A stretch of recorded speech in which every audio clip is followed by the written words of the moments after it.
Hello എല്ലാവർക്കും നമസ്കാരം. എല്ലാവർക്കും നമ്മുടെ പുതിയൊരു വീഡിയോയിലേക്ക് സ്വാഗതം. അപ്പോൾ ഇത് നമ്മുടെ ഹാവ്ലോക്ക് ട്രിപ്പിൻ്റെ ലാസ്റ്റ് ഡേ ആണ്, ഹാവ്ലോക്ക് നീൽ ട്രിപ്പിൻ്റെ. അപ്പോൾ നീലിൽ നമ്മൾ ഇന്നലെ വന്നിരുന്നു. ഇന്നലെ രാത്രി ഇവിടെ അത്യാവശ്യം ഒന്ന് കറങ്ങുകയൊക്കെ ചെയ്തു. അപ്പോൾ നമുക്കപ്പോൾ പ്രോപ്പറായിട്ട് വണ്ടി ഒന്നും കിട്ടിയില്ല. ഇന്നിപ്പോൾ നമ്മൾ ചെക്കൗട്ടാണ് ഇവിടുന്ന് രാവിലെ 8:30 ചെക്കൗട്ട് ചെയ്യേണ്ട ടൈമാണ്. അപ്പം നമ്മൾ വീടെല്ലാം പഴയതുപോലെ ക്ലീൻ ആക്കിയിട്ടിട്ട് ഇറങ്ങിയിട്ട് ഇതിൻ്റെ ഫ്രണ്ടിൽ തന്നെ ചെറിയൊരു റെസ്റ്റോറൻറ്റ് പോലെ ഉണ്ടാക്കിയിട്ടുണ്ട്. അത് പുറത്തുനിന്ന് വരുന്ന ആർക്കും അല്ല, ഇവിടെ സ്റ്റേ ചെയ്യുന്നവർക്ക് ഇവിടെ ഹോംലി ഫുഡ് കൊടുക്കുന്നുണ്ട്. അപ്പം നമ്മൾ എന്തെങ്കിലും കുറച്ച് മെനു ഉണ്ട് അവിടെ, അതിൽ ഏതെങ്കിലും പറഞ്ഞാൽ അവരപ്പം തന്നെ ഉണ്ടാക്കി തരും, അല്ലാതെ നേരത്തെ അവിടെ ഉണ്ടാക്കി വെക്കില്ല. അതുകൊണ്ട് നമുക്ക് കുറച്ചധികം ടൈം വേണം. അപ്പം നമ്മൾ എന്ത് ചെയ്തു, നമ്മൾ പാക്കിംഗ് ഒക്കെ കഴിഞ്ഞ് റൂം ചെക്കൗട്ട് ചെയ്തിട്ട് ഇവിടെയാണത്, ജസ്റ്റ് നടന്ന് ഫ്രണ്ടിലോട്ട് കയറിയാൽ മതി. അവിടെ അവരുടെ കൗണ്ടറിൻ്റെ അവിടെ തന്നെ നമ്മൾ ബാഗും ലഗേജും ഒക്കെ വെച്ചു. എന്നിട്ട് ഇവിടെ അത്യാവശ്യം ഒരു പുറത്തൊന്ന് കറങ്ങി നടക്കാമെന്ന് വിചാരിച്ചു. കാരണം നമുക്ക് ഇന്നൊരു 2 വീലർ കിട്ടും. ആ ഒരു 2 വീലറിൽ നമുക്ക് ഇവിടെ ഫുള്ള് കറങ്ങി നടന്ന് കണ്ടിട്ട് വേണം തിരിച്ച് നമുക്ക് പോർട്ട് ബ്ലെയറിലേക്ക് പോവാൻ. അപ്പോൾ ഇവിടെ വന്നു ബ്രേക്ക്ഫാസ്റ്റ് കഴിക്കാമെന്ന് പറഞ്ഞു. നമുക്കവിടെ ഇഷ്ടമുള്ളത് എന്തെങ്കിലുമൊക്കെ പറയാം. അപ്പോൾ എനിക്കാണെങ്കിൽ ഭയങ്കര ഹോംലി ഫുഡ് കഴിക്കാൻ വേണ്ടി തോന്നുകയാണ്. കുറേ ദിവസമായിട്ട് നമ്മൾ ഭയങ്കര ഫ്രൈഡ് ഐറ്റംസും അതേപോലെ അങ്ങനെ ജങ്കെന്ന് പറയാൻ പറ്റില്ല, എന്നാലും ഒരു ഫാസ്റ്റ് ഫുഡ് ടൈപ്പ് കഴിച്ചുകൊണ്ടിരിക്കുകയായിരുന്നില്ലേ, അതുകൊണ്ടൊരു സുഖം ഉണ്ടായിരുന്നില്ല. അപ്പോൾ നമ്മൾ കുറച്ച് എനിക്ക് കുറച്ച് ലൈറ്റായിട്ട് വേണമെന്ന് തോന്നിയിട്ട് ഞാനൊരു ഉപ്മാവിനാണ് കേട്ടോ പറഞ്ഞത്. അപ്പോൾ അവർ ഫസ്റ്റ് തന്നെ നമ്മൾ ചായ പറഞ്ഞിരുന്നു, ചായ കൊണ്ട് തന്നു. അതൊക്കെ കുടിച്ച് കഴിഞ്ഞപ്പോഴത്തേക്ക് ബ്രേക്ക്ഫാസ്റ്റിന് എനിക്ക് ഉപ്മാവ് പറഞ്ഞു, ശംഭുവിന് ബ്രെഡും ജാമും ബട്ടറും മതി പറഞ്ഞു. അത് അങ്ങനെ പറഞ്ഞു. പ്രജിക്ക് ബ്രെഡ് ഓംലെറ്റ് മതി എന്ന് പറഞ്ഞു. അപ്പോൾ അതും വളരെ പെട്ടെന്ന് ഉണ്ടാക്കുക, കാരണം നമ്മൾ ചെന്ന് പറഞ്ഞതിന് ശേഷമല്ലേ അവരുണ്ടാക്കുക. അതുകൊണ്ട് പെട്ടെന്ന് ഉണ്ടാക്കാൻ പറ്റുന്നത് പറഞ്ഞാലല്ലേ നമുക്ക് വേഗം ഇവിടുന്ന് പോയിട്ട് നമുക്ക് കാണാൻ പറ്റിയ സ്ഥലങ്ങളൊക്കെ കാണാൻ പറ്റൂ. അപ്പോൾ എന്ത് ചെയ്തു എന്നറിയോ, നമ്മൾ ബ്രേക്ക്ഫാസ്റ്റ് എല്ലാം കഴിക്കാൻ വന്നപ്പോഴത്തേക്ക് ഇവിടെ നല്ല നമ്മുടെ കരിയിലക്കിളി എന്ന് പറയില്ലേ, അതേപോലത്തെ കുരുവികൾ നിറയെ വന്നിട്ട് അടിപൊളിയായിട്ട് അവിടെ ഇങ്ങനെ ഇരിക്കുന്നുണ്ടായിരുന്നു.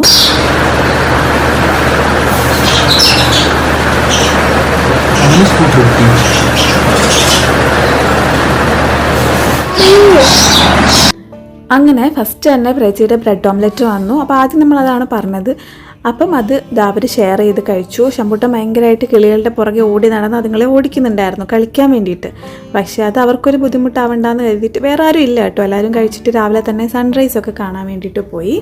പക്ഷെ നമ്മൾ സൺറൈസ് കണ്ട് കുറേ ആയല്ലോ, അതുകൊണ്ട് നമ്മൾ സമാധാനത്തിൽ പോകാമെന്ന് കരുതി ബ്രെഡ് ഓംലെറ്റും ബ്രെഡും ബട്ടറും ജാമും അതേപോലെ ഉപ്മാവും വന്നു. അത് കഴിഞ്ഞിട്ട് നമ്മൾ നേരെ പോകുന്നത് സൺറൈസ് ഇവിടെ ഉള്ള പോയിൻ്റ് എന്ന് പറഞ്ഞാൽ സീതാപൂർ ബീച്ചാണ്, അവിടേക്കാണ് പോകുന്നത്. ഇവിടെയാണ് സൺറൈസിന് ഫേമസ് ആയിട്ടുള്ള സ്ഥലം. പക്ഷെ നമ്മൾ ഓൾറെഡി സൺറൈസൊക്കെ കണ്ടതുകൊണ്ട് ഇങ്ങോട്ടേക്ക് കുറച്ച് ലേറ്റായിട്ടാണ് വന്നത്. അപ്പോൾ ഇവിടെ എല്ലാം ബീച്ച് മാത്രമേ ഉള്ളൂ, പ്രത്യേകിച്ച് ഇവിടെ വാട്ടർ ആക്ടിവിറ്റീസ് ഒന്നും ഇല്ല. അതുകൊണ്ട് ഞങ്ങൾ കാണാൻ വേണ്ടി താഴേക്ക് ഇറങ്ങി. വലിയ ആൾക്കാരും തിരക്കും ബഹളമൊന്നും ഇല്ല, നമ്മളെപ്പോലെ 1, 2, 3 പേരൊക്കെ ഉള്ളൂ. അങ്ങനെ ഞങ്ങൾ ഇവിടെ വന്നിട്ട് നമുക്ക് കുറച്ച് അങ്ങോട്ടേക്ക് നടക്കാനുണ്ട്. നടന്നു അവിടെ വൈറ്റ് കാണുന്നില്ലേ, അവിടെ വരെ നമുക്ക് പോകണം. അവിടെ എന്താണെന്ന് വെച്ചാൽ ഒരു ഗുഹയുണ്ട്, അതായത് നാച്ചുറലി ഉണ്ടായൊരു ഗുഹയുണ്ട്. അതിനകത്തേക്ക് കാണാൻ വേണ്ടിയിട്ടാണ് പോകാൻ വേണ്ടി പ്ലാൻ ചെയ്തത്. പക്ഷേ നമ്മൾ വന്ന സമയം ശരിയില്ലാന്ന് തോന്നുന്നു, കാരണം വെള്ളം ഇങ്ങോട്ട് കയറി കിടക്കുകയാണ്. ഭയങ്കര റഷായിരുന്നു, ഭയങ്കര ഒരു അവിടെയാണ് നമുക്ക് പോകേണ്ടത്. പക്ഷേ ഇത്ര ദൂരം നമ്മൾ ഏകദേശം വക്കോളം എത്തി. പക്ഷേ അതിൻ്റെ ഇടയ്ക്ക് ഒരു കുഞ്ഞി 2 പാറകൾ കൊണ്ടുള്ളൊരു ബ്രിഡ്ജ് ഉണ്ട്. അതിനകത്ത് വെള്ളം കയറിയിട്ട് നമുക്ക് അങ്ങോട്ട് പോകുന്നത് റിസ്ക് ആണെന്ന് തോന്നിയത് കൊണ്ട് നമ്മൾ മാക്സിമം പോയി അതിൻ്റെ അടുത്ത് വരെ എത്താറായപ്പോഴത്തേക്ക് ഡേഞ്ചർ ആണല്ലോ എന്ന് തോന്നി. പിന്നെ നമ്മൾ അങ്ങനെ ഒരു റിസ്ക് എടുക്കേണ്ട കാര്യമില്ലല്ലോ. പിന്നെ പ്രത്യേകിച്ച് അതിൻ്റെ ഉള്ളിലേക്കൊന്നും കാണാനും ഇല്ല, ഒരു ഗുഹ, അത് കയറി കണ്ടിട്ട് വരാം എന്നുള്ളതേ ഉള്ളൂ. അപ്പോൾ അത്ര റിസ്ക് എടുക്കണ്ട എന്ന് കരുതി ഞങ്ങൾ പകുതിക്ക് വെച്ച് പോരുകയാണ് ചെയ്തത്. പക്ഷേ നീൽ ഐലൻഡിനെ സംബന്ധിച്ച് നോക്കുമ്പോൾ ഇവിടുത്തെ സ്റ്റോൺസിനൊക്കെ ഭയങ്കര സ്പെഷ്യാലിറ്റിയാണ്. നല്ല ഭംഗിയാണ്, നല്ല ചില്ലുകൾ പോലെ, കുപ്പിച്ചില്ലുകൾ പോലെയുള്ള പല ഡിഫറെൻറ്റ് കളേഴ്സിലുള്ള സ്റ്റോൺസ് ഇവിടെ കിട്ടാനുണ്ട് കേട്ടോ. നമ്മൾ വെറുതെ നടക്കുമ്പോൾ ഇങ്ങനെ നമ്മുടെ കാലിൽ പച്ചയും വയലറ്റും നീലയും പലതരത്തിലുള്ള സ്റ്റോൺസ് നമ്മുടെ കാലിലും നമുക്കിങ്ങനെ കാണാൻ പറ്റും, നല്ലതായിട്ട് തിളങ്ങുന്നത്. അതൊരു ഭയങ്കര ഡിഫറൻസ് ആയിട്ട് തോന്നി ഹാവ്ലോക്കിനെ വെച്ച് നോക്കുമ്പോൾ കേട്ടോ. ഹാവ്ലോക്കിൽ കൂടുതലും കോറൽസ് മാത്രമായിരുന്നു. ഇവിടെ കോറൽസിൻ്റെ കൂടെ തന്നെ അങ്ങനത്തെ ചില സ്റ്റോൺസും കൂടെ വരുമ്പോഴത്തേക്ക് നല്ല ഭംഗിയുണ്ടായിരുന്നു കാണാനായിട്ട്. ഇത് കണ്ടോ, ഇതൊക്കെയാണ് കോറൽസ്, പവിഴപ്പുറ്റുകളില്ലേ, അതാണ്. അത് ഡെഡ് ആയതാണ്, എത്രയോ വർഷങ്ങളുടെ കാലപ്പഴക്കവും മനുഷ്യരുടെ സ്പർശവും അറ്റ്മോസ്ഫിയറിക് ചേഞ്ചും ഒക്കെ കൊണ്ട് അതേപോലെയുള്ള കുറേ സ്റ്റോൺസ്, നല്ല ഭംഗിയുള്ള സംഭവങ്ങളൊക്കെ നമുക്കിവിടെ കാണാൻ കിട്ടും കേട്ടോ. അപ്പം അതെല്ലാം കണ്ട് പെറുക്കിയെടുത്ത് നമുക്കൊന്നും കൊണ്ടുവരാൻ പറ്റില്ല കേട്ടോ, എങ്ങോട്ടും നമുക്ക് നാട്ടിലേക്കൊന്നും കൊണ്ടുവരാൻ അലൗഡ് അല്ല. അത് റൂൾസിന് എഗനസ്റ്റ് ആണ്. നമ്മൾ എന്തെങ്കിലും ഇവിടുന്ന് കൊണ്ടുവരുന്നുണ്ടെങ്കിൽ അതിന് ബില്ലുൾപ്പെടെ സെയിൽ ചെയ്യാൻ അലൗ ചെയ്യപ്പെട്ട സാധനങ്ങൾ മാത്രം കൊണ്ടുവരിക. ഇതുപോലെ കോറൽസും ഷെൽസും അങ്ങനത്തെ കാര്യങ്ങളൊന്നും നമ്മൾ കൊണ്ടുപോകാനോ പാടില്ല. അതുകൊണ്ട് തന്നെ നമ്മൾ വീട്ടിലേക്കൊന്നും എടുത്തുകൊണ്ടൊന്നും പോകുന്നില്ല കേട്ടോ. നാട്ടിലാണെങ്കിൽ നമുക്ക് കടപ്പുറത്ത് പോകുമ്പോൾ നമ്മളിങ്ങനെ കാണുന്നതൊക്കെ പെറുക്കി എടുക്കാറില്ലേ, പക്ഷേ ഇവിടെ കൊണ്ടുപോയാലും നമുക്ക് ഇവിടെ തന്നെ വെച്ചിട്ട് ഇവിടെ നിന്ന് തന്നെ പോകുമ്പോൾ കളഞ്ഞിട്ട് പോരേണ്ടി വരും. അതുകൊണ്ട് അങ്ങനെ ചെയ്യണ്ട, അവിടെ തന്നെ കിടന്നോട്ടെ എന്ന് വിചാരിച്ചു. പിന്നെ കുറേ പ്ലാസ്റ്റിക്കും പേപ്പേഴ്സും ഒക്കെ ഇങ്ങനെ കരക്കടിഞ്ഞിട്ടുണ്ട്. ഇതൊന്നും ഇവിടുന്ന് ഡിസ്പോസ് ചെയ്യുന്നതല്ല, എവിടുന്നോ ആരൊക്കെയോ ഇട്ടിട്ട് അതിവിടെ വന്ന് അടിഞ്ഞു കൂടുന്നതാണ് കേട്ടോ. കാരണം ഇവിടെ അത് ഡിസ്പോസ് ചെയ്യേണ്ട ഒന്നുമില്ല. ഇവിടെ അടുത്തൊരു ചായക്കടയുണ്ട്, അവിടെ നോർമലി കരിക്കും ചായയും കിട്ടുന്നുണ്ട്. ചായ കിട്ടുന്നത് വളരെ പേപ്പർ ഗ്ലാസ്സിലും അങ്ങനെയൊക്കെയാണ്. അപ്പോൾ അങ്ങോട്ടേക്കാണ് നമ്മൾ പോകാൻ റെഡി ആവുന്നത്. ആദ്യം തന്നെ ഞാൻ പറഞ്ഞതുപോലെ ആ നടുക്ക് കാണുന്ന ഈ പാറകളൊക്കെ ഭയങ്കര സ്ലിപ്പറിയാണ്. അപ്പോൾ ഇത് കടന്നിട്ട് നമ്മൾ പോവുക, അപ്പോൾ വെള്ളം ഇങ്ങനെ കയറി ഈ ചുള്ളിക്കമ്പ് നിൽക്കുന്നില്ലേ, അവിടെ വരെയൊക്കെ കയറി വന്നു. അപ്പോഴത്തേക്ക് ശംഭുവിനെ നമുക്ക് ബാലൻസ് ചെയ്യാമെന്ന് പറഞ്ഞിട്ടുണ്ടെങ്കിൽ കുറച്ച് പാടാണ്. നമ്മൾ എന്ത് റിസ്ക് എടുത്തും പോകാമെന്ന് വെച്ചാലും കുഞ്ഞിന് ചിലപ്പോൾ അവർ പിടുത്തം കിട്ടിയെന്നേ വരില്ല. പിന്നെ അവനെ എടുത്തിട്ട് പോകാമെന്ന് വെച്ചാൽ അത്രയ്ക്ക് ചെറുതുമല്ലല്ലോ. അപ്പോൾ പിന്നെ ആ ഒരു വേണ്ട, എന്തിനാണ് വെറുതെ ആ ഒരു റിസ്ക് എടുക്കുന്നത്. വേറെ ആരും ഇല്ല ആ പരിസരത്തെങ്ങും, നമ്മൾ മാത്രമേ അന്നേരം ഉണ്ടായിരുന്നുള്ളൂ. ജസ്റ്റ് നമ്മുടെ പുറകെ വേറൊരു ഫാമിലിയും വരുന്നുണ്ട്. അപ്പോൾ അവരങ്ങ് ഞങ്ങളിങ്ങനെ കടന്നു പോന്നു കഴിഞ്ഞപ്പോൾ അവരും പോന്നു. നമ്മളുള്ള ധൈര്യത്തിലാണെന്ന് തോന്നുന്നു അവരും വന്നത്. അപ്പോൾ അങ്ങനെ പോന്നു. അപ്പോൾ ഞങ്ങളിങ്ങനെ തിരിച്ച് വരുന്ന വഴിക്ക് ഒരാളെ ഇങ്ങനെ കണ്ടു. അവരോട് ചോദിച്ചപ്പോൾ അവർ പറഞ്ഞു, ഇതൊരു നല്ല ടൈമല്ല, നിങ്ങളിപ്പോൾ അങ്ങോട്ട് പോവണ്ട, ഭയങ്കര റൂഡായിട്ട് കിടക്കുകയാണ് അതുകൊണ്ട് നമ്മൾക്കിപ്പോൾ അങ്ങോട്ട് പോകുന്നത് നല്ലൊരു ഓപ്ഷൻ അല്ല എന്ന് പറഞ്ഞു. അപ്പം ഞങ്ങൾ വിചാരിച്ചു ശരി നമുക്ക് തിരിച്ചു പോയേക്കാമെന്ന്. അങ്ങനെ ഞങ്ങൾ തിരിച്ചു പോന്നു.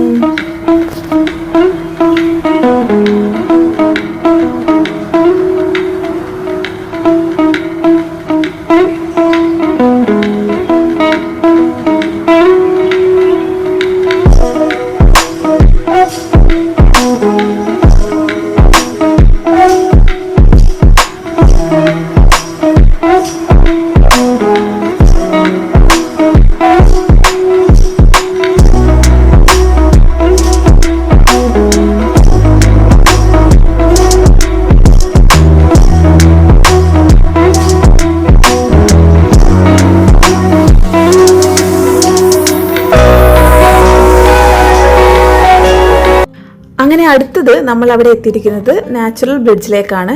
നീലിലെ വൺ ഓഫ് ദ സ്പെഷ്യൽ ഒരു ഏരിയയാണ് നാച്ചുറൽ ബ്രിഡ്ജ് എന്ന് പറയുന്നത്. അവിടെ ഒരു ബ്രിഡ്ജ് നാച്ചുറലി ഉണ്ടായിട്ടുള്ള ഒരു ബ്രിഡ്ജ് കാണാനുണ്ട്. അത് കാണാൻ വേണ്ടിയിട്ട് അത്യാവശ്യം നല്ല തിരക്കുള്ള ഒരു ദിവസമായിരുന്നു. ഈ പറഞ്ഞതുപോലെ ഇപ്പോഴും ഇവിടെയും വെള്ളം കയറി കിടക്കുകയാണ്. വൈകുന്നേരമൊക്കെയാണ് ഇവിടെ, സൺസെറ്റാണ് ഇവിടെ കാണാൻ അടിപൊളിയായിട്ടുള്ളത്. അപ്പോൾ സൺസെറ്റ് ആകുമ്പോഴത്തേക്ക് വേലിയിറക്കത്തിൻ്റെ സമയമാണ്. അപ്പോൾ നമുക്ക് നന്നായിട്ട് നടന്നു പോയിട്ട് കാണാം.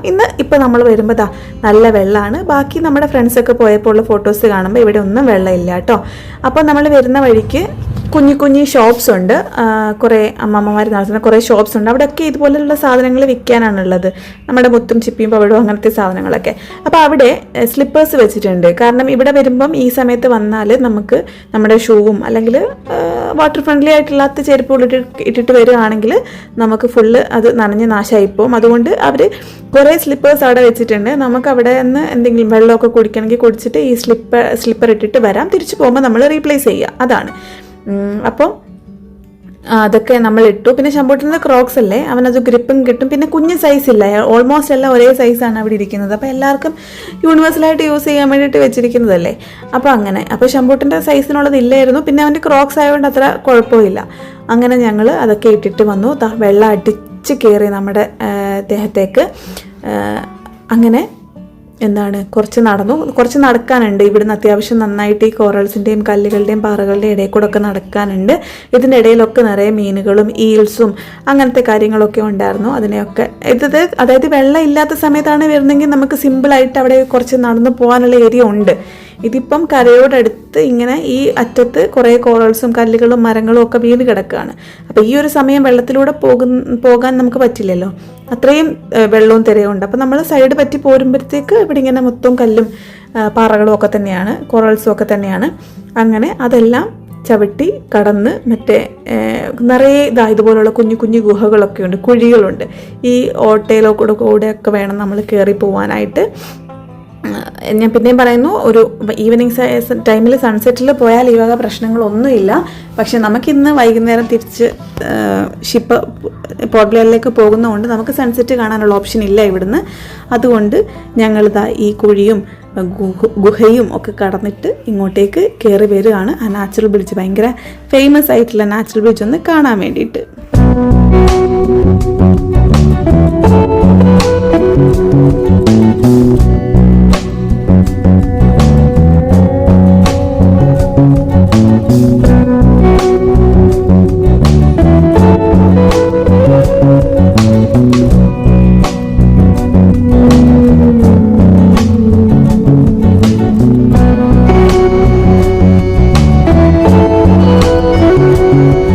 അപ്പോൾ ഇതാണ് നാച്ചുറൽ ബ്രിഡ്ജ്, നമ്മുടെ പ്രകൃതിയാൽ ഉണ്ടായിരിക്കുന്ന ഒരു പാലം. അത്രേ ഉള്ളൂ, കല്ലുകൾ കൊണ്ട് ഉണ്ടാക്കിയിരിക്കുന്ന പാലമാണ്, കല്ലുകൾ കൊണ്ട് ഉണ്ടായിരിക്കുന്ന പാലമാണ്. അപ്പോൾ ഭയങ്കര ക്ലിയർ ആണ് അവിടുത്തെ വെള്ളം. നമുക്കതുകൊണ്ട് കടലിനടിയിൽ എന്താണെന്നുള്ളത് കൃത്യമായിട്ട് കാണാൻ പറ്റും. പക്ഷേ അഗെയിൻ ഭയങ്കര റോഡായിരുന്നു ഇന്ന് എല്ലായിടത്തും. അതുകൊണ്ട് ഞങ്ങൾ റിസ്കി ഷോട്ട്സ് ഒന്നും എടുക്കണ്ട എന്ന് കരുതിയിട്ട് ഞങ്ങൾ നേരെ ഇങ്ങോട്ടേക്ക് പോന്നു. അത്യാവശ്യം അവിടുന്ന് കുറച്ച് ഫോട്ടോസും കാര്യങ്ങളും ഒക്കെ എടുത്തു. എന്നിട്ട് തിരിച്ച് നടക്കുകയാണ്. പറഞ്ഞതുപോലെ അവിടുന്ന് കുറച്ച് മെമ്മറീസിന് വേണ്ടി കുറേ ഫോട്ടോസും കാര്യങ്ങളും ഒക്കെ നമ്മൾ എടുത്തു സൂക്ഷിച്ചു. ഈ വീഡിയോസൊക്കെ അപ്പം തന്നെ എടുക്കുന്നതല്ലേ. അപ്പം ആരെങ്കിലും അങ്ങനെ വിസിറ്റ് ചെയ്യുന്നുണ്ടെങ്കിൽ മാക്സിമം ഇവിടെ ഈവനിങ് ടൈം വരാൻ വേണ്ടി നോക്കുക. അങ്ങനെയാണെങ്കിൽ നല്ല ബ്യൂട്ടിഫുൾ ആയിട്ടുള്ള സൺസെറ്റ് കാണാം. ഇത് കണ്ടോ, ഇങ്ങനെയാവുമ്പോൾ നമുക്ക് അധികം ബുദ്ധിമുട്ടില്ലാതെ ഈ കോറൽസിൻ്റെ മണ്ടയ്ക്കൂടെ കയറിപ്പോയിട്ട് നാച്ചുറൽ ബ്രിഡ്ജിൻ്റെ അടുത്തെത്താം. ഇതാണ് അവിടുത്തെ സൺസെറ്റ് എന്ന് പറയുന്നത്. കണ്ടോ, ഇപ്പം ഇവിടെ വെള്ളമൊന്നും ഇല്ലല്ലോ. നമ്മൾ വരുമ്പോൾ ഇവിടെ ഫുള്ള് ഇങ്ങനെ ഇപ്പം ഈ ഒരു സമയത്തൊക്കെ ഈ സൺസെറ്റിന് വന്നാൽ അങ്ങനെ ഉണ്ടാവുക. നമ്മൾ വരുമ്പോൾ ഫുള്ള് തിരയടിച്ച് വെള്ളം കയറി കിടക്കുകയായിരുന്നു. അടുത്തത് നമ്മൾ പോകുന്നത് ലക്ഷ്മൺപൂർ ബീച്ച് കാണാൻ വേണ്ടിയിട്ടാണ്. ഇത് കണ്ടോ, ഇതാണ് നമ്മൾ മൊത്തത്തിൽ വന്നിരിക്കുന്ന നീൽ ഐലൻഡ്, അതായത് ഷഹീദ് ദ്വീപ് എന്ന് പറയുന്ന ഈ ദ്വീപ്. ഇതിൽ ഇവിടെയാണ് സീതാപൂർ ബീച്ച്. നമ്മൾ ഇവിടെയാണ് ആദ്യം വന്നത്. അതിനുശേഷം നമ്മൾ നാച്ചുറൽ ബ്രിഡ്ജ് കാണാൻ വേണ്ടിയിട്ട് പോയി. അതിനുശേഷം നമ്മൾ പോകുന്നത് ലക്ഷ്മൺപൂർ ബീച്ചിലേക്കാണ്. അതായത് ഒരു ബീച്ച്, ഒരു ഐലൻഡ് ഫുള്ള് നമ്മൾ കറങ്ങി, അത്രേ ഉള്ളൂ, വളരെ ചെറുതാണ്. അപ്പോൾ ഇത് കണ്ടോ, ഇത് സൺസെറ്റ് പോയിന്റ് എഴുതിയിരിക്കുന്ന ഇവിടാണ്, ഏറ്റവും കോർണറാണ്, ഒരു പോയിന്റ് പോലത്തെ ഒരു ഏരിയ ആണ്. അവിടെയാണ് നമ്മൾ കാണാൻ വേണ്ടി പോകുന്നത്. ഈ ഒരു റൗണ്ട് ഫുള്ള് നമുക്കിങ്ങനെ നടന്ന് വരാം കേട്ടോ. അപ്പോൾ ഇത്രയും ചെറിയൊരു ദ്വീപാണ് നീൽ ഐലൻഡ് എന്ന് പറയുന്നത്. ആദ്യം നമുക്ക് 2 വീലറിൽ മൊത്തത്തിലൊന്ന് കറങ്ങാനുള്ളൊരു ഏരിയ മാത്രമേ ഉള്ളൂ. അപ്പോൾ അവിടേക്കാണ് നമ്മൾ വന്നിരിക്കുന്നത്. ഷഹീദ് ദ്വീപ് എന്ന് പുതിയ എല്ലാ ഐലൻഡ്സിൻ്റെ പേര് മാറ്റിയ കൂട്ടത്തിൽ നീൽ ഐലൻഡിന് മാറ്റിയ പേരാണ് കേട്ടോ. ഇതാണ് മൊത്തത്തിലുള്ള നമ്മുടെ നീൽ ഐലൻഡും അതേപോലെ ഹാവ്ലോക്ക് ഐലൻഡും. അങ്ങനെ നമ്മൾ അവിടെ എത്തിയിട്ട് കുറേ നേരം ശംഭൂട്ടിൻ്റെ കൂടെ കളിച്ചു. കുറേ നേരം അങ്ങനെ അങ്ങോട്ടും ഇങ്ങോട്ടും നടന്നു, കുറേ ഫോട്ടോസൊക്കെ എടുത്തു. അവിടെയും വൈകുന്നേരമാണ്, നേരത്തെ പറഞ്ഞതുപോലെ സൺസെറ്റ് പോയിന്റ് ആണ്. അപ്പോൾ വൈകുന്നേരം ഒരു 4 മണിക്ക് ശേഷം 5 മണിക്ക് ശേഷമാണ് ഇവിടെ ആൾക്കാർ കൂടുക. ആ ഒരു സമയമാകുമ്പോഴത്തേന് ഇവിടെ ചെറിയ ചെറിയ സ്റ്റോളുകളൊക്കെ തുറക്കും. ചെറിയ ബീച്ച് സ്നാക്സും അങ്ങനത്തെ കാര്യങ്ങളും ടോയ്സും കാര്യങ്ങളെല്ലാം വിൽക്കുന്ന ഷോപ്സൊക്കെ ഉണ്ടായിരുന്നു. ഇപ്പം തൽക്കാലം അത് ക്ലോസ് ചെയ്തിട്ടിരിക്കുകയാണ്. ഇവിടുത്തെ അതാണ് ഞാൻ പറഞ്ഞത്, ഇവിടെ ഭയങ്കര ഡിഫറൻസ് ഉള്ള കുറേ വാട്ടർ ആനിമൽസും നമ്മുടെ ഷെൽസും നമ്മുടെ ശംഖുകളുടെ കുഞ്ഞി ടൈപ്പ് മുതൽ നമുക്ക് കണ്ണിലിട്ടാൽ കാണാൻ പറ്റാത്ത അങ്ങനത്തെ ടൈപ്പ് വരെയുണ്ട്. പക്ഷേ ഇവർക്ക് എല്ലാവർക്കും പ്രോപ്പർ ഒരു ഷേപ്പ് ഉണ്ടായിരുന്നു കേട്ടോ.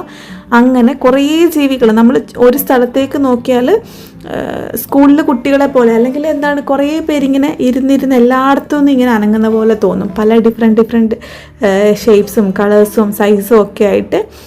അപ്പോൾ അങ്ങനെ അവിടെ കുറേ നേരം ടൈം സ്പെൻഡ് ചെയ്തു. ഇത് കണ്ടോ, വളരെ ചെറുതല്ലേ, പെട്ടെന്ന് നമ്മൾ വലിയാളെ മാത്രമല്ലേ ശ്രദ്ധിക്കൂ, അങ്ങനെ കുറേ ഉണ്ടായിരുന്നു. അതിനുശേഷം ഞങ്ങൾ അവിടുന്ന് കുറേ ഫോട്ടോസും കാര്യങ്ങളും ഒക്കെ എടുത്തു. ശമ്പൂട്ടിനാണെങ്കിലും ഒറ്റയ്ക്ക് നമ്മുടെ കൂടെ മാത്രമുള്ള ടൈമല്ലേ, അപ്പം അവനും അടിപൊളിയായിട്ട് കുറേ നേരം എൻജോയ് ചെയ്തു.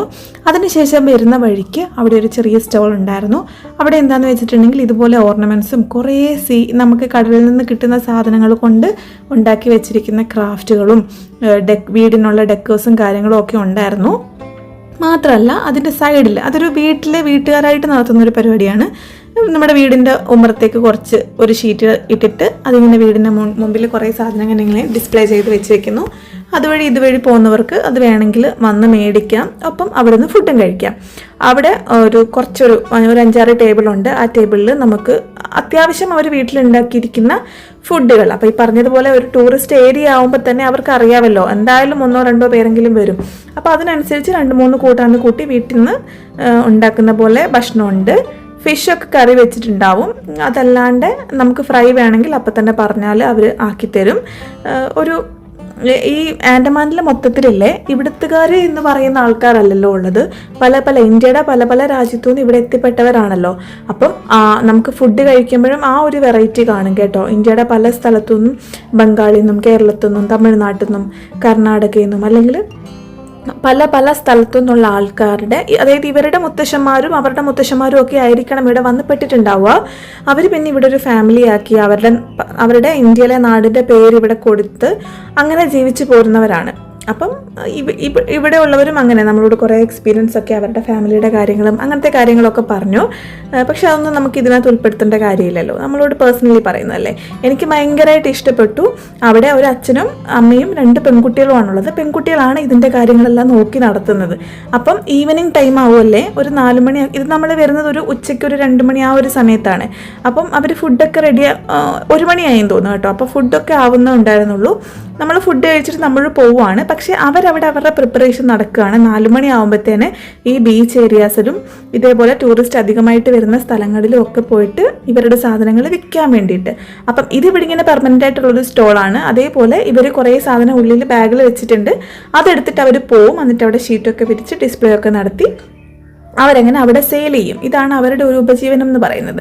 അപ്പം ഞങ്ങൾ ആണെങ്കിൽ നടന്ന് തളർന്നു എന്ന് പറയാം. കാരണം ഈ വെയിലത്ത് ബീച്ചിലൂടെ ഇങ്ങനെ നടക്കുമ്പോഴത്തേക്ക് ഭയങ്കരമായിട്ട് ക്ഷീണിച്ചു പോകും. ഈ പറഞ്ഞതുപോലെ രാവിലെ ഒരു ചായ ഉപ്മാവും കഴിച്ചിട്ട് ഇറങ്ങിയതാണ്. അതും നേരത്തെ തന്നെ. സ്ഥലം കുറവാണെങ്കിലും നമ്മൾ നടക്കുന്നതല്ലേ വെയിലത്ത്. അപ്പോൾ ഇത് പേടിച്ചിട്ടാണ് നമ്മൾ ബാഗിൽ ലഗേജും ഒക്കെ അവിടെ വെച്ചിട്ട് വന്നത്.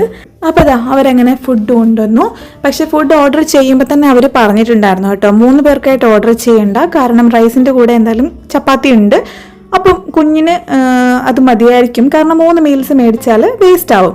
ഞാൻ പറഞ്ഞതുപോലെ തന്നെ അവർ ഹോംലി മീൽസ് വീട്ടിലുണ്ടാക്കുന്നവരല്ലേ, അല്ലാതെ കൂടുതൽ വിറ്റിട്ട് പൈസ ഉണ്ടാക്കണം അങ്ങനെയല്ല. പക്ഷേ ഇത് അവരുടെ ഉപജീവനം തന്നെയാണ്. എന്നാൽ അവർ നമ്മളോട് പറയാനുള്ള മര്യാദ കാണിച്ചു. അത്യാവശ്യം ക്വാണ്ടിറ്റി ഉണ്ടാവും, അതുകൊണ്ട് നിങ്ങൾ 2 ക്വാണ്ടിറ്റി മേടിച്ചാൽ മതി, കുഞ്ഞിന് വേണമെങ്കിൽ നമ്മൾ സ്പെഷ്യൽ തരാമെന്നൊക്കെ പറഞ്ഞു കേട്ടോ. അപ്പം ഞങ്ങളും അതിനെ മാനിച്ചു, കാരണം അവൻ എത്ര കഴിക്കാമെന്ന് നമുക്കറിയാമല്ലോ.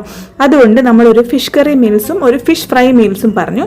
ആ ഫ്രഷ് ഒന്ന് ഫ്രൈ ചെയ്യുന്ന സമയം മാത്രമാണ് കേട്ടോ എക്സ്ട്രാ എടുത്തിട്ടുണ്ടായിരുന്നത്. അപ്പോൾ ഞങ്ങൾക്ക് രസമായിട്ട് തോന്നിയത്, ഞങ്ങൾക്ക് ഭക്ഷണമൊക്കെ തന്നു കഴിഞ്ഞിട്ട് അതിലൊരു കുട്ടി, അതായത് 2 പെൺകുട്ടികളാണ്, അവർ സെയിൽസിനൊക്കെ പോവാണല്ലോ. അപ്പോൾ ആ ഒരു കുട്ടിയും അപ്പുറത്തൊരു നീക്കിയിട്ട് ചെയറിട്ടിട്ട് കഴിക്കുന്നുണ്ട്. പക്ഷേ നമ്മൾക്ക് തന്ന കറികളൊന്നും അല്ല. ആ കുട്ടി നമ്മൾ വീട്ടിൽ കഴിക്കുന്ന പോലത്തെ തലേന്നത്തെ കുറച്ചൊക്കെ എന്തെങ്കിലും ഉണ്ടെങ്കിൽ അങ്ങനെ എടുത്ത് വെച്ച് കഴിക്കില്ലേ, അങ്ങനെ എല്ലാം കൂടെ വേഗം വാരി കഴിച്ചിട്ട് വേഗം ഓടുന്നുണ്ടായിരുന്നു പണി ചെയ്യാൻ വേണ്ടിയിട്ട്. അപ്പോൾ ഇതേ പറഞ്ഞതുപോലെ നമുക്ക് ചോറിൻ്റെ കൂടെ ഒരു ഫിഷ് ഫ്രൈ ഉണ്ടായിരുന്നു. പിന്നെ നമുക്ക് കുറച്ച് വെജിറ്റബിൾസ് എല്ലാം കൂടി ഇട്ടിട്ടൊരു സബ്ജി ഉണ്ടായിരുന്നു. പിന്നെ ദാൽ ഉണ്ടായിരുന്നു, ദാൽ തടുക്ക ഉണ്ടായിരുന്നു. അതേപോലെ ഫിഷ് കറി ഉണ്ടായിരുന്നു, ചപ്പാത്തി ഉണ്ടായിരുന്നു. സ്പെഷ്യലായിട്ട് നമുക്ക് ഫിഷ് കറിയും ഫിഷ് ഫ്രൈയും ആണ് നമ്മൾ പറഞ്ഞിരുന്നത് കേട്ടോ. അല്ല അങ്ങനെയല്ല, ഫിഷ് കറി മീൽസും ഫിഷ് ഫ്രൈ മീൽസും അതിന് സ്പെഷ്യലല്ല, ആ ഒരു റേറ്റിൽ ഒരുമിച്ചാണ് കേട്ടോ. നല്ല തിക്കായിട്ടുള്ള മീൻ കറി ആയിരുന്നു, അടിപൊളി ടേസ്റ്റ് ആയിരുന്നു. പക്ഷെ ഒരു മലയാളി ടേസ്റ്റ് അല്ല, ഒരു നോർത്ത് ഇന്ത്യൻ ടേസ്റ്റ് ആയിരുന്നു. അപ്പോൾ അതിനുശേഷം നമ്മൾ വന്നത് ഭരത്പൂർ ബീച്ചിലേക്കാണ്. ഇവിടെയാണ് നീൽ ഐലൻഡിലെ ഏറ്റവും കൂടുതൽ ആൾക്കാർ വന്നിട്ട് വാട്ടർ ആക്ടിവിറ്റീസ് ചെയ്യുന്ന സ്ഥലം. ബാക്കി എല്ലായിടത്തും കണ്ടില്ലേ ഭയങ്കര ശാന്തമായിട്ടുള്ള, അധികം റഷും തിരക്കുകളും ഒന്നുമില്ല. പക്ഷെ ഇവിടെ അങ്ങനെയല്ല, ഇവിടെ അത്യാവശ്യം നല്ല തിരക്കുകളുണ്ട്. ഇവിടെ അത്യാവശ്യം ഒരുപാട് സ്റ്റോളുകളുണ്ട്, നമുക്ക് ആവശ്യമുള്ള സാധനങ്ങളൊക്കെ മേടിക്കാം. പിന്നെ മേൽ പറഞ്ഞതുപോലെ ഓരോ സ്ഥലത്തും ഓരോ റേറ്റാണ്. ചിലപ്പം ഈ കടയിൽ കിട്ടുന്ന റേറ്റ് ആയിരിക്കില്ല അടുത്ത കടയിൽ. പക്ഷേ ഇവിടെ നമ്മൾ പോയി ചോദിച്ചിട്ട് വരുമ്പോഴത്തേക്ക് അപ്പുറത്തേക്ക് സാധനം സെല്ലായിട്ടുണ്ടാവും. അതുകൊണ്ട് നമ്മൾ നല്ലത് ഇഷ്ടപ്പെടുന്നു എന്ന് തോന്നുന്നത് മേടിക്കുക, അത്രേ ഉള്ളൂ. അപ്പോൾ അങ്ങനെ ഞങ്ങൾ അങ്ങോട്ടേക്ക് പോവുകയാണ്. ഇനി ഞങ്ങൾക്ക് പ്രത്യേകിച്ച് പണിയൊന്നും ഇല്ല, ജസ്റ്റ് 3:30 വരെ ഇവിടെ ടൈം സ്പെൻഡ് ചെയ്യുക. അതിനുശേഷം നമുക്ക് 4 മണിക്ക് ഷിപ്പിൽ പോവുക, അതാണ് കേട്ടോ. അപ്പം ഇവിടെ ഭയങ്കര അടിപൊളി സാധനങ്ങളൊക്കെ ഉണ്ട്. പക്ഷേ എനിക്ക് തോന്നുന്നില്ല ഇവർ ഇവിടുന്ന് തന്നെ ഹാൻഡ് മെയ്ഡായിട്ട് ഉണ്ടാക്കുന്നതാണ്. കാരണം എല്ലാ ഷോപ്പിലും സിമിലറായിട്ടുള്ള സാധനങ്ങളുണ്ട്. അപ്പം മേ ബി എവിടെന്നെങ്കിലും ഉണ്ടാക്കിയിട്ട് ഇവിടെ വന്നിട്ട് വിൽക്കുന്നതായിരിക്കാം. കാരണം ഒരേ സാധനം മോൾഡ് ചെയ്തെടുത്ത സാധനം പോലത്തെയാണ്. അപ്പോൾ എന്തായാലും ഹാൻഡ് മെയ്ഡായിട്ട് ഓരോ ഷോപ്പുകാർ ഉണ്ടാക്കണമെങ്കിൽ അവരുടെ ക്രിയേറ്റിവിറ്റി അല്ലേ വരേണ്ടത്. പക്ഷെ ഓൾമോസ്റ്റ് സിമിലർ ഐറ്റംസ് എല്ലായിടത്തും ഉണ്ട് കേട്ടോ. അപ്പോൾ അങ്ങനെ ശംഭൂട്ടിൽ മറ്റേ വടി കുത്തി നടന്നതാണ്. ആ വടി കൊണ്ടാണ് ഇവിടെയും കൊണ്ടുവന്നിരിക്കുന്നത് വെള്ളത്തിൽ പോകാൻ നേരം. പക്ഷേ ഇവിടെ നമ്മൾ എന്തായാലും വെള്ളത്തിൽ ഇറങ്ങാനൊന്നും ഉദ്ദേശിക്കുന്നില്ല. വാട്ടർ ആക്ടിവിറ്റീസ് എല്ലാം നമ്മൾ എലിഫൻ്റ ബീച്ചിൽ നിന്ന് ചെയ്തിരുന്നു. അത് ഓൾറെഡി കാണേണ്ടവർ നമ്മൾ ഐക്കാർഡിൽ കൊടുത്തിരിക്കുക, എന്തായാലും പോയിട്ട് കാണണം കേട്ടോ. അങ്ങനെ ഇവിടെ ബീച്ചിലെത്തി. ഇവിടെ കുറച്ച് നമുക്ക് റിഫ്രഷ് ആവാൻ വേണ്ടിയിട്ടുള്ള ഫുഡും ഡ്രിങ്ക്സും ഒക്കെ ഉണ്ടായിരുന്നു. അതേപോലെ തന്നെ വാട്ടർ ATM അതേപോലെ ഡ്രസ് ചേഞ്ചിങ് ഏരിയയും എല്ലാം ഉണ്ട്. ഇവിടെയാണ് അത്യാവശ്യം റഷായിട്ടുള്ള സ്ഥലം നീലിലെ സംബന്ധിച്ചിടത്തോളം. അപ്പം ഞങ്ങൾ കുറച്ച് നേരം അവിടെ ഇരുന്നു, വെള്ളമൊക്കെ കുടിച്ചു. അതിനുശേഷം കുൽഫി മേടിച്ചു. കുൽഫി കഴിക്കാൻ തോന്നി. ഐസ്ക്രീം ഉണ്ടായിരുന്നില്ല, അന്നേരം കുൽഫി കഴിക്കാൻ തോന്നി. എൻ്റെ ഫേവറേറ്റ് ആണ് കേട്ടോ, എൻ്റെയും റജിയുടെയും. പക്ഷേ ശംഭൂട്ടിന് അത്ര അങ്ങോട്ട് ഇഷ്ടമല്ല, എന്നാലും കഴിക്കും ഐസ്ക്രീം ഇല്ലാത്ത അവസ്ഥയിൽ.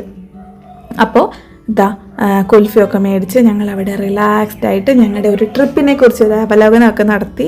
ഇവിടെ കണ്ടോ, നമ്മൾ വരുമ്പോൾ നമുക്ക് ഓൾമോസ്റ്റ് എല്ലാവരും ഇവിടെ ഈ ഒരു ടൈമിൽ വരുന്നവർ അടുത്ത ഷിപ്പിന് പോകേണ്ടവരായിരിക്കും. കാരണം ഇവിടുന്ന് അടുത്താണ് നമ്മുടെ ഷിപ്പ് വരുന്ന സ്ഥലം. അപ്പോൾ ഇവിടുന്ന് ജസ്റ്റ് അങ്ങോട്ട് നീങ്ങിയാൽ മതി. ആ ഒരു ടൈമിലേക്ക് നമുക്കിവിടെ റിലാക്സ് ചെയ്യാനും ഫുഡ് കഴിച്ചിട്ട് കിടക്കാനും ഒക്കെ അവിടെ മാറ്റുകൾ കിട്ടും. നമുക്ക് പേ ചെയ്ത് അത് മേടിച്ചിട്ട് തിരിച്ച് റീപ്ലേസ് ചെയ്യാം. അതേപോലെ ഇവിടെ അത്യാവശ്യം എല്ലാ വാട്ടർ ആക്ടിവിറ്റീസും ഉണ്ട്, സ്കൂബയും വാട്ടർ റൈഡ്സും എല്ലാം ഉണ്ട്. വേണ്ടിയവർക്ക് അതൊക്കെ ചെയ്യാം കേട്ടോ. അങ്ങനെ ഞങ്ങൾ കുറച്ച് നേരം അവിടെ റിലാക്സ് ചെയ്തിട്ട് നേരെ നമ്മൾ റൂമിലേക്ക് വന്നു. അതിനുശേഷം ബാഗൊക്കെ എടുത്തിട്ട് നേരെ ഷിപ്പിൽ പോരുകയാണ് തിരിച്ച് പോർട്ട് ബ്ലെയറിലേക്ക്. ഇങ്ങനെയായിരുന്നു ഞങ്ങളുടെ ഈ ഒരു സമ്മർ വെക്കേഷൻ മൊത്തം 6 ദിവസത്തിൽ നമ്മൾ തീർത്തിട്ടുണ്ട്. അപ്പം നമ്മുടെ വീഡിയോസൊക്കെ എന്തായാലും ബാക്കിലുള്ള വീഡിയോസൊക്കെ പോയി കാണണം. ഈ കഴിഞ്ഞ 6 ദിവസത്തെ വീഡിയോ മൊത്തത്തിൽ കണ്ടാൽ ഹാവിലോക്കിൽ നിങ്ങൾ വരുമ്പോൾ എന്തൊക്കെ എക്സ്പീരിയൻസ് ചെയ്യാം, എന്തൊക്കെ എക്സ്പ്ലോർ ചെയ്യണമെന്ന് അറിയാൻ പറ്റും. തിരിച്ച് നമ്മൾ പോർട്ട് ബ്ലെയറിലേക്ക് പോകുന്നത് നോട്ടിക്കയിൽ തന്നെയാണ്. അവിടുന്ന് കുറച്ച് സ്നാക്സൊക്കെ മേടിച്ചിട്ടുണ്ടായിരുന്നു. അതെല്ലാം കഴിച്ച് ഞങ്ങൾ ഹാപ്പി ആയിട്ട് വളരെ സന്തോഷത്തോടു കൂടി 2 വർഷം ആൻഡമാനിൽ കംപ്ലീറ്റ് ആവാൻ പോവുകയാണ്. ആ ഒരു സമയമാകുമ്പോഴത്തേക്ക് ഞങ്ങൾ ഇവിടെ മെയിനായിട്ട് എക്സ്പ്ലോർ ചെയ്യേണ്ട കുറേ സ്ഥലങ്ങൾ കണ്ടു എന്നുള്ള സന്തോഷത്തിൽ ഇരിക്കുകയാണ്. അപ്പോൾ ബൈ ബൈ, അടുത്ത വീഡിയോയിൽ കാണാം. അതുവരെ നിങ്ങളുടെ സ്വന്തം ലക്ഷ്മി.